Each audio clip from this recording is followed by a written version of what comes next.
हम सब जानते हैं कि जब हम किसी चीज़ को, किसी ऑब्जेक्ट को पानी पर छोड़ते हैं तो या तो वो डूब जाता है या फिर पानी के ऊपर तैर जाता है। क्या कारण होता है कि वो डूब जाता है और क्या कारण होता है कि कोई ऑब्जेक्ट तैर जाता है? इसके पीछे जो कारण होता है उसी का नाम है डेंसिटी, हिंदी में जिसको हम कहते हैं घनत्व। बहुत ही सिंपल वर्ड्स में आज हम इसको समझेंगे। देखिए, एक क्यूब है जिसकी लेंथ, ब्रेथ और हाइट तीनों जो साइड्स हैं वो 1-1 मीटर की रखी हैं। ठीक है, तो इसका क्यूब कितना बन जाएगा, इसका वॉल्यूम कितना हो जाएगा 1 मीटर क्यूब। किसी भी क्यूब का वॉल्यूम का फॉर्मूला आप 8th या 7th क्लास से पढ़ते हैं। कितना होता है, साइड का क्यूब, और हमने साइड कितनी रखी है 1 मीटर की, तो इसका क्यूब हो जाएगा 1 का cube, that means 1 meter cube. अभी ये खाली है।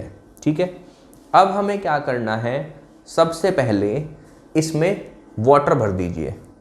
ठीक है, क्या भर दिया हमने, वाटर। इसके वॉल्यूम को याद रखना, इसका वॉल्यूम आया था 1 मीटर क्यूब। हमने इसमें वाटर भर दिया, पूरा वाटर भर दिया हमने इसमें, फुल कर दिया वाटर से। ठीक है, और फिर जितना वाटर इसमें हमने भरा था उस वाटर को एक वेइंग मशीन से, या तराजू जिसको हिंदी में बोलते हैं, उस पे तोल लिया। उसका मास जितना आएगा उसको लिख लिया। इसका मास जो किलोग्राम में आएगा लगभग आएगा 1000, थोड़ा सा कम भी आ सकता है, 1000 kg। और इसको डिवाइड कर दीजिए इसके वॉल्यूम से, 1 मीटर क्यूब। ठीक है, 1 लिखने की जरूरत नहीं है, सीधा मीटर क्यूब लिख दीजिए। तो ये वाटर की डेंसिटी आ गई। कितनी आ गई, 1000 kg divided by 1 meter cube. इसका मतलब हुआ कि अगर मैं 1 मीटर क्यूब वाले ऑब्जेक्ट में, जिसका वॉल्यूम 1 मीटर क्यूब है, उसमें वाटर भरता हूँ तो उसका मास, द्रव्यमान निकलता है 1000 kg। ठीक है, इसीलिए डेंसिटी का जो फॉर्मूला होता है वो होता है मास अपॉन वॉल्यूम। ये हमारा मास आया, वॉल्यूम था हमारा 1 मीटर क्यूब। ठीक है, अब वाटर निकाल दिया आपने, इसमें से खाली हो गया, वाटर को हमने निकाल दिया, ये वॉल्यूम फिर से खाली हो गया। अब इसमें आप गोल्ड, सोना मेल्ट कर लीजिए सोने को। ठीक है, और सोना भर दीजिए। इस बार हमने क्या भर दिया, इसमें गोल्ड फुल कर दिया, बिल्कुल पिघला के, लिक्विड सा बना के हमने उसको फिल कर दिया।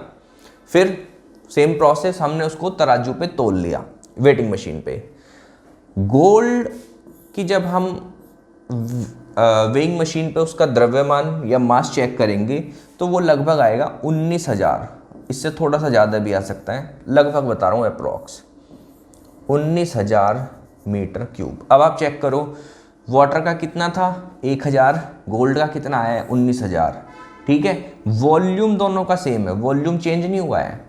उतने ही वॉल्यूम का मास वाटर के लिए 1000 kg है, उतने ही वॉल्यूम का मास गोल्ड के लिए 19,000 kg है। तो अब क्या होगा, गोल्ड डूब जाएगा।